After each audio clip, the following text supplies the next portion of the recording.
Welcome to this annual holiday event of the National Arts Club. This is a beautiful evening. We're blessed with the weather. My name is Paul Schwendener. On the behalf of the President, the Board of Governors of the National Arts Club, the Music and Theater Committees, it's a joy to welcome you here tonight. We're into the second week of Advent, and it's the second night of Hanukkah. We are having we call it a traditional holiday sing-along, but of course we can't sing, except in our hearts, which we will do. And we are very fortunate to have, as our voices, the glorious sounds of the Gramercy Park Brass Orchestra, a legendary ensemble.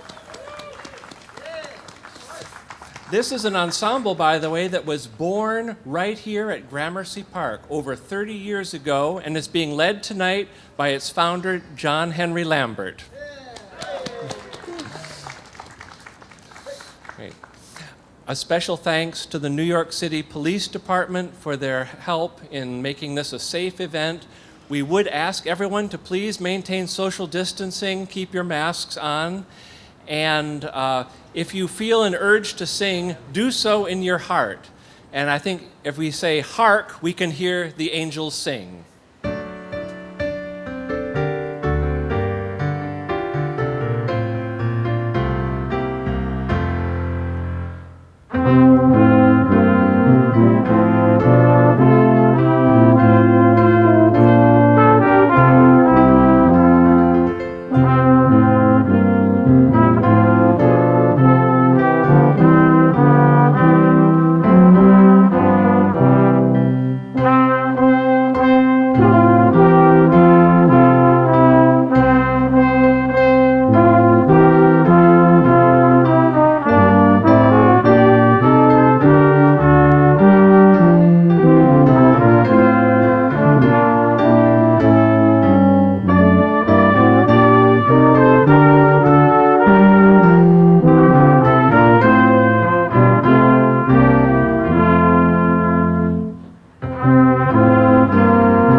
Keeping with the ecumenical nature of this evening, that was Hark, the Herald, Angels Sing, composed by Felix Mendelssohn, who was born into a Jewish family in northern Germany. And we are going to be following up this song with Joy to the World, which for many years was believed to have been composed by Handel, but in fact it was composed by Lowell Mason here in New York.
Continuing along the path of old favorites, we now come to O Come, All Ye Faithful, also known as Adeste Fideles.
Thank you. A round of applause for the principal quintet of the Gramercy Park Orchestra.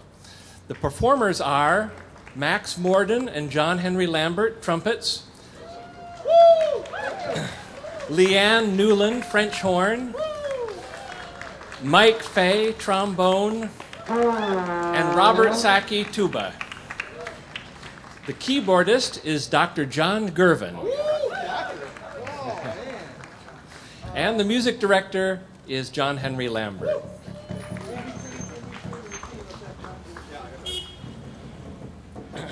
We take ourselves now back to the year 1857, and a Sunday school teacher in Boston, whose name was James Pierpont, no relation to Pierpont Morgan, he composed around Thanksgiving a tune to amuse his Sunday schoolers. It was called Jingle Bells.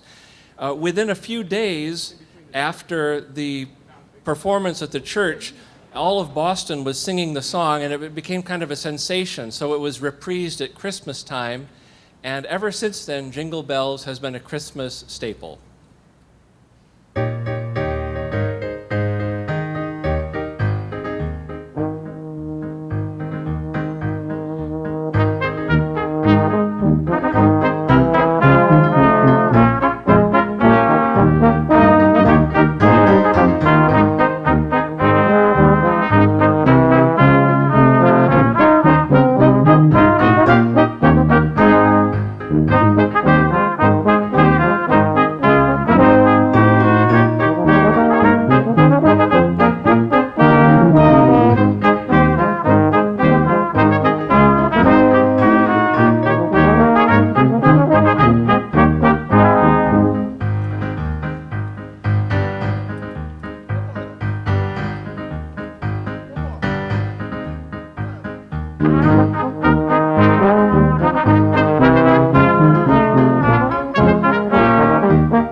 From mid-19th century Boston, we now cross the ocean back to the Middle Ages, probably, to one of the oldest Christmas carols, the old Welsh tune that we know as Deck the Halls with Boughs of Holly. This was, of course, in the time when people celebrated in great halls, which were quite drafty, because otherwise they might have been living in hovels or grass huts somewhere on the heath. So we can imagine a glorious hall, the fires burning, the roast goose on a spit, and everyone rising from the table or perhaps reclining with a glass of grog as they sing Deck the Halls.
Yes, we have a request to do that one again. So let's hear fa la la la's behind your masks, of course.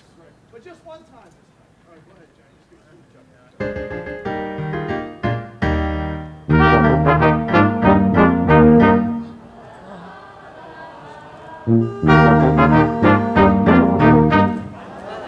Oh, come on.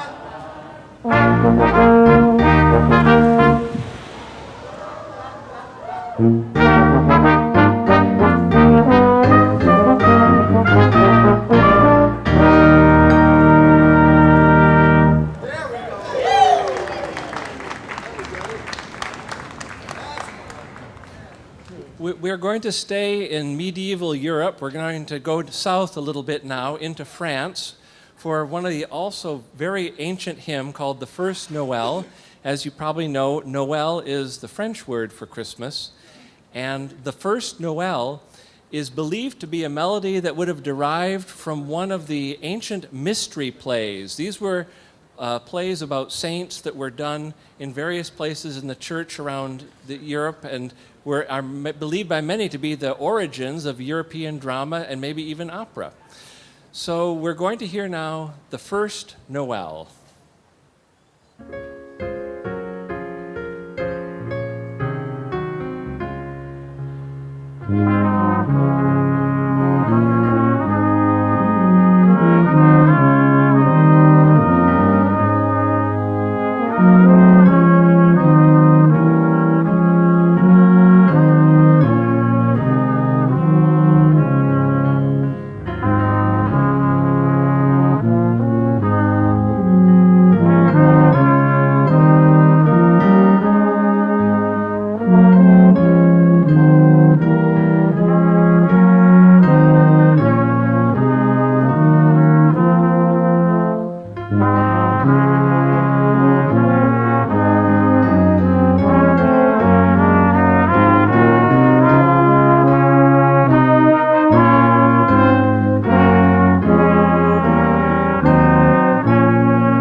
From a medieval mystery, we'll now go even further back to an ancient miracle, take us back to the year 168 before the Common Era, a time when the Greco-Syrians had possession of what we call Israel today, and the Greeks had violated the temple, really, and installed an altar to Zeus inside it.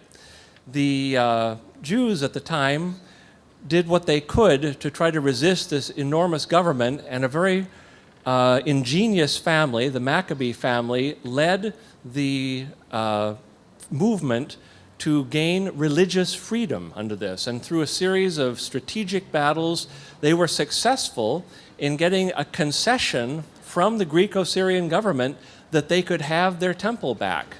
It was really the first instance in recorded human history of a right to freedom of religion that happened. And when the Jews were able to take possession of the temple again, they found it profaned with pagan altars and all manner of things like that. They cleaned it up, and there was just enough oil left to have the menorah burning for one night. But by a miracle, the oil lasted for 8 days until the supply of oil could arrive. That is the origin of Hanukkah, a word which means rededication. So now we'll hear the first of several of our Hanukkah songs for the evening.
Hanukkah is known, of course, as the Festival of Light, and our next song also is related to light, and it goes back to a legend that Martin Luther was traversing through the German forest on Christmas Eve, and he came into a grove of pine trees covered with snow, and it was a crystal clear sky, sort of like tonight, actually, and looking up, he saw the stars gleaming and off of the white of the snow on the trees.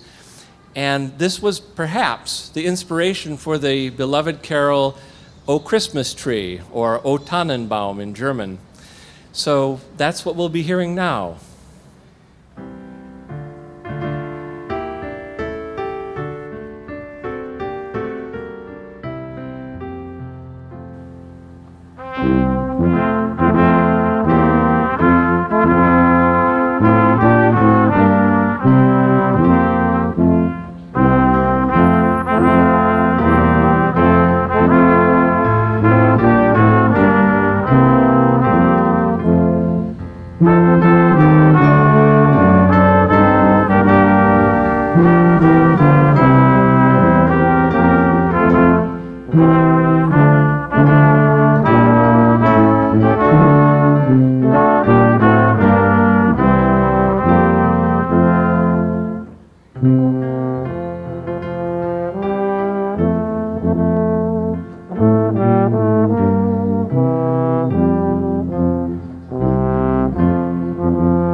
The next hymn is one, or actually I say Christmas carol, is one which the poet Henry Wadsworth Longfellow called perhaps the purest, most beautiful carol that he had ever heard. And it was written by, above who else but a newspaper editor. In fact, it was Richard Willis, the newspaper editor of the New York Tribune. Sort of nice in this era of news and fake news and whatever news to think of a time when a newspaper editor would devote himself to such pursuits. So we'll now hear the beloved carol, It Came Upon a Midnight Clear.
Now, a word about the beautiful backdrop to the Gramercy Brass. You're looking upon the building that was, in fact, the home of Governor Samuel Tilden of New York. He was also a presidential candidate in the disputed election of 1876. That was the election with Rutherford B. Hayes, which ended in an electoral college vote so close that it could not be decided for weeks. Partisan tempers flared, and it got to the point where Governor Tilden, it's said that he installed a secret escape passage as well as steel rolling doors inside this mansion. Now, the mansion serves a much more friendly purpose at this time, which is it is the home of the National Arts Club, which was founded in 1898. It is a nonprofit organization,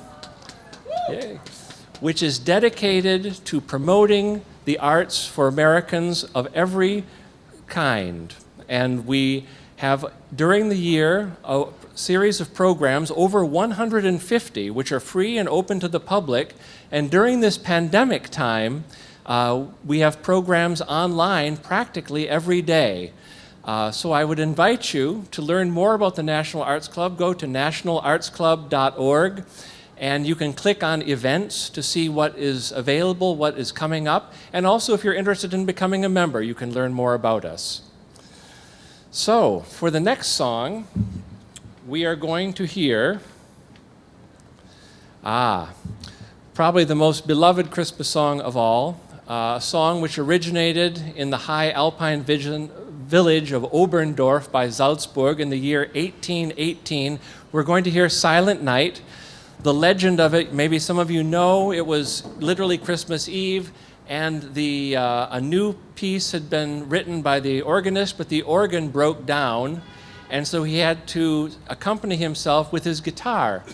And Silent Night was heard first there in this tiny village in a very remote area of Austria.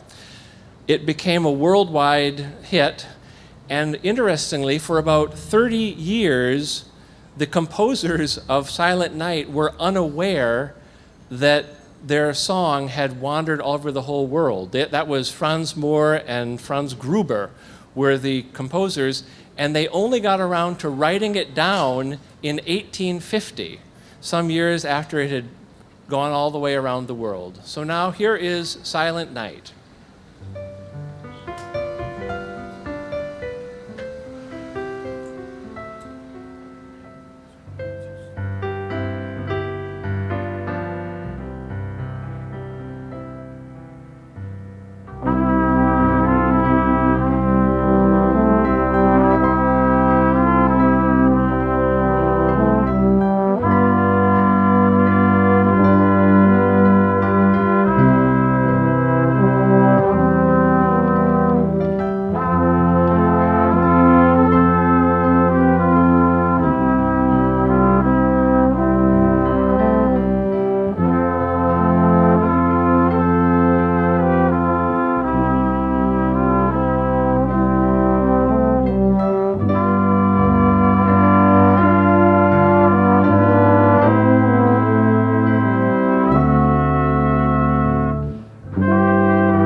we turn now to that beloved genre of Christmas songs from the 40s and 50s that have only, let's say, a nominal relationship perhaps to the religious holiday, and maybe that's why they're so delightful.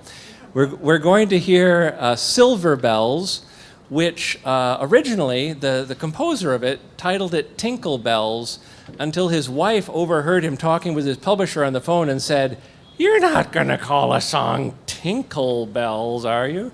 Whereupon he changed it. And according to the story, Silver Bells was inspired by Salvation Army Santas ringing their bells on the streets of New York. So we will now hear It's Christmas Time in the City.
We'll stay in the same year when this was written, that's 1949, and a young song sensation, the Velvet Fog, as he was known, Mel Torme, was, according to the story, he was in Hollywood in the middle of July, and it was sweltering hot, and he wanted to sort of divert himself and thinking of something cool. So he imagined a cool time of year, Christmas time, and he wrote the Christmas song, which we will hear now.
We're now going to go back into the Middle Ages to one of the most beautiful melodies associated with Hanukkah, and this is what would be called a piyutim, a semi-liturgical song, called Tsur, or Rock of Ages.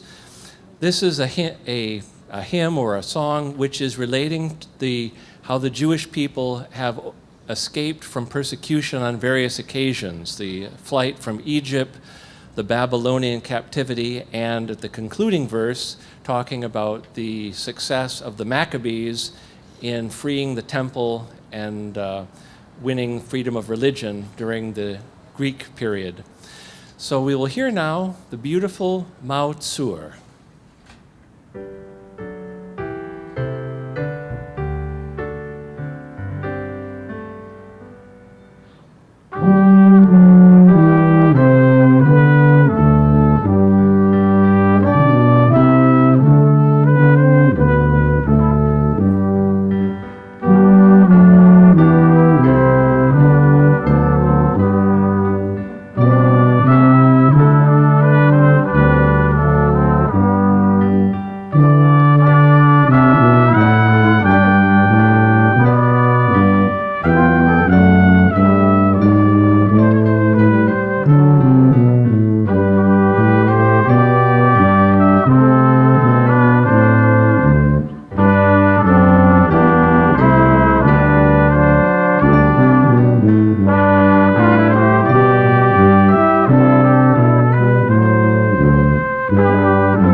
Now, during the Middle Ages, all the way really through late English Victorianism, Christmas was also considered a time of a lot of activity by phantom characters, fairies, ghosts, and goblins. Think of Dickens' Christmas ghost stories, or if you look at particularly Victorian literature, you'll find all kinds of wonderful creatures coming out around Christmas time, also in the German tradition.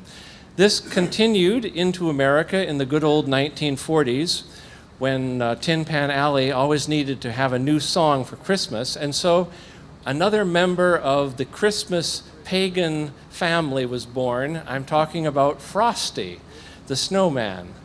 I don't think I need to relate the story of Frosty to any of you. It is sort of interesting that it was introduced by Gene Autry, the singing cowboy, and became, as we know, a worldwide hit. Once this truck goes by, we'll get to know Frosty a little better.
Our next selection is actually the #1 worldwide best-selling song, not only of the holiday season, but of all time.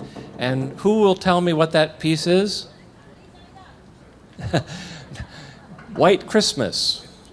Has White Christmas, composed by Irving Berlin, also in the middle of summer in Hollywood. That's why he's dreaming of a white Christmas, because it was so hot there. He wrote this song in 1941, and it was first heard on the radio just a few days after the attack on Pearl Harbor. So it was a song that immediately captured the public attention, and I believe at the latest reckoning, it sold somewhere between 150 and 200 million singles. White Christmas.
Let's talk a little bit about various Christmas personalities that have gone through the ages. Now, we're all familiar, of course, with Santa, but Santa is only one version of a certain type of gift bringer. I mean, back in the, really for much of the world, but particularly in Europe, it's Saint Nicholas, who's rather a grave bishop, who comes and gives presents on December 5th. And then, of course, there was, for Old England, they had a character who ruled over Christmas called the Lord of Misrule. And that was part of the reason why Christmas was banned under Cromwell. Now, our own beloved Santa really took shape around in the 1840s when a political cartoonist named Thomas Nast, who was working, I believe, for the New York Tribune, he invented the image that all of us know of Santa. He took away the bishop's cap and gave Santa a roly-poly tummy and made him a white beard, and that's the Santa that we know. And Thomas Nast, incidentally, was also involved as was Samuel Tilden in bringing down Bost Tweed and the Tammany Hall Gang in New York. So I guess that's sort of a strained connection here to our surrounding. But let us now hear Santa Claus is Coming to Town, which was premiered, incidentally, at a school assembly in Larchmont, New York, where I happen to live.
The year is 1939, in the depths of the Depression, and the Montgomery Ward department store. Remember department stores? The Montgomery Ward department store needed to have someone produce its annual promotional Christmas coloring catalog that they gave away to children and their parents every year. And they selected a young, rather depressive copywriter named Robert May. He was in his early 30s. He considered himself a failed writer. His wife was dying of cancer. He was in really bad shape. And he got this assignment sometime in the summer and worked away, and he invented a character named Rudolph the Red-Nosed Reindeer, for whom lots of things are going wrong and who has been rejected and who's considered a failure. And then he is appreciated for his uniqueness. The Montgomery Ward went ahead and printed the coloring book, and for a while that was that. Then a songwriter named Johnny Marks found it, turned it into a song. Gene Autry, the singing cowboy, took it over. It was already back then in the early 50s a huge hit, and then as we all know, there was that wonderful movie with Japanese animation in the early 60s, which made Rudolph the Red-Nosed Reindeer into a great holiday tradition. So now we will hear Rudolph the Red-Nosed Reindeer.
let's hear a big round of applause for the Gramercy Brass.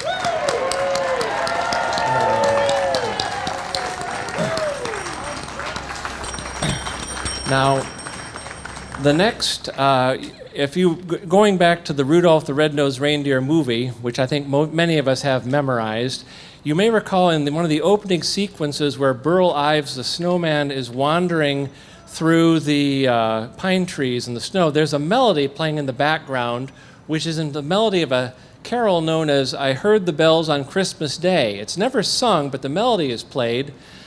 Johnny Marks, the same composer of Rudolph, he set that carol to music.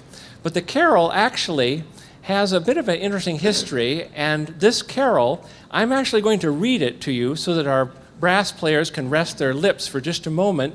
The carol was written in January of 1865, at one of the lowest points of the Civil War, by America's poet laureate, Henry Wadsworth Longfellow.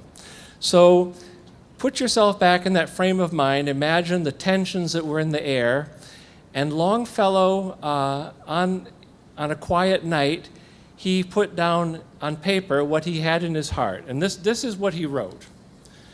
I heard the bells on Christmas Day, their old familiar carols play, and wild and sweet the words repeat of peace on earth, goodwill to men. And thought how, as the day had come, the belfries of all Christendom had rolled along the unbroken song of peace on earth, goodwill to men, till ringing, singing on its way, the world revolved from night to day, a voice, a chime, a chant sublime of peace on earth, goodwill to men. Then, from each iron, accursed mouth, the cannons thundered in the south, and with the sound the carols drowned of peace on earth, goodwill to men.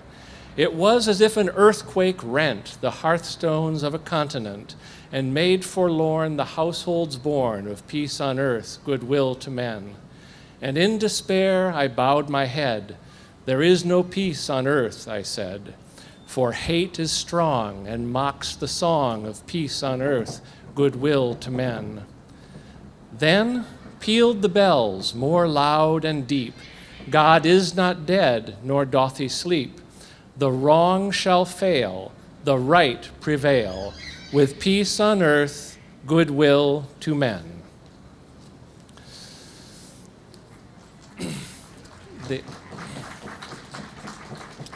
The next song we're going to hear is also from the Hanukkah tradition, and it has to do with the Dreidel, the four-sided top, which has four characters on it, Nun Gimel He Shin, which mean a great miracle happened here. I think we all know about the Hanukkah games, playing for gelt and other chocolates and sweets. So this is one of the most beloved hymns of songs of the Hanukkah tradition. We will now hear the Dreidel song.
Greensleeves, one of the older English folk songs, has a very interesting history. There still is a lot of debate what the name of the title comes from. One theory says that it was Anne Boleyn, one of Henry VIII's wives, who wore a dress with green sleeves. Be that as it may, this tune was turned into a Christmas song many years ago.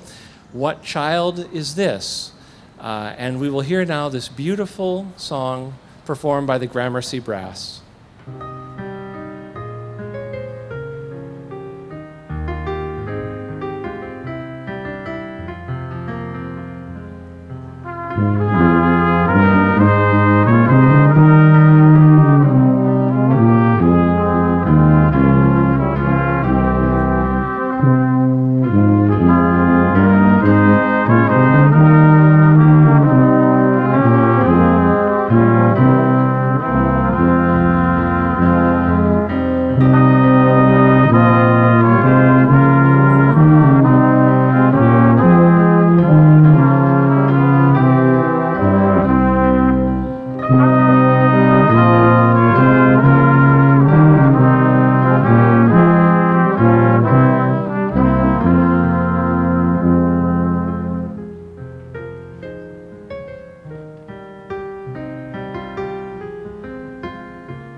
We return again to 1949, which appears to have been kind of a banner year for secular Christmas songs.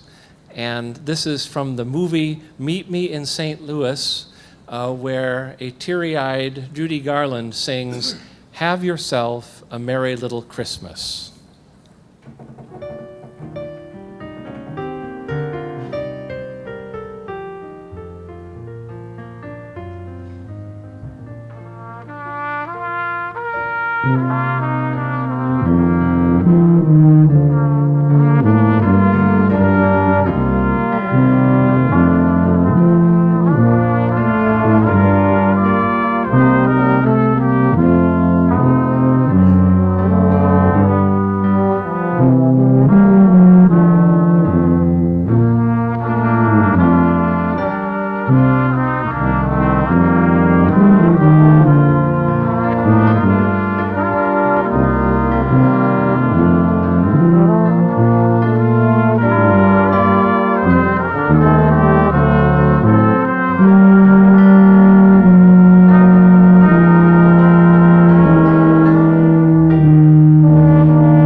Early in our program, we heard Jingle Bells, which was composed in 1857 for a group of Boston Sunday school children.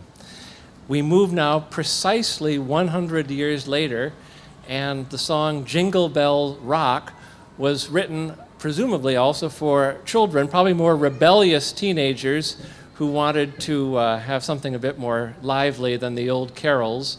So we will now hear Jingle Bells Rock.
The year was 1943, certainly one of the darker years of the past century, and a song was written with some specific reference to all of the soldiers who were not able to be home.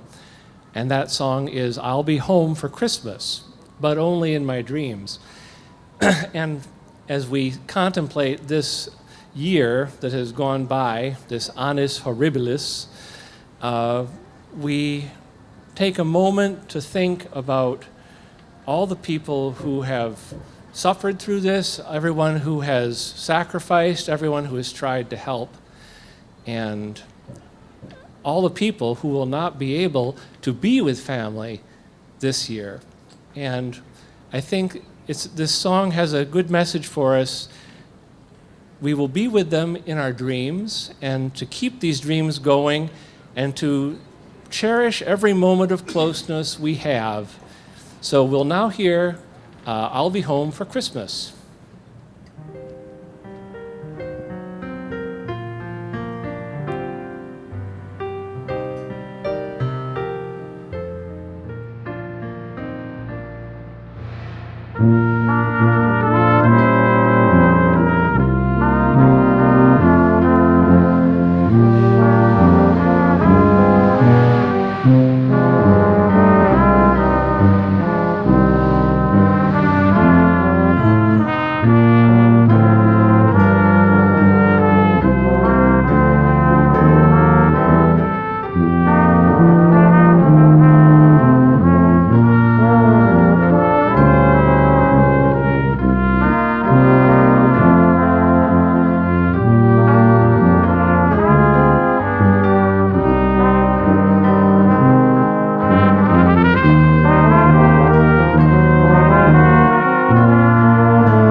We are right before the final number of this evening's program, and I'd like to once again give our immense thanks from the National Arts Club to the Gramercy Brass Quintet. The performers are Max Morden and John Henry Lambert, trumpets, Leanne Newton, French horn, Mike Fay, trombone, and Robert Sacchi, tuba, and John Gervin, keyboards. And my name's Paul Schwendener, and again, on behalf of all the members of the National Arts Club, we want to wish all of you a very Merry Christmas, good health in the new year.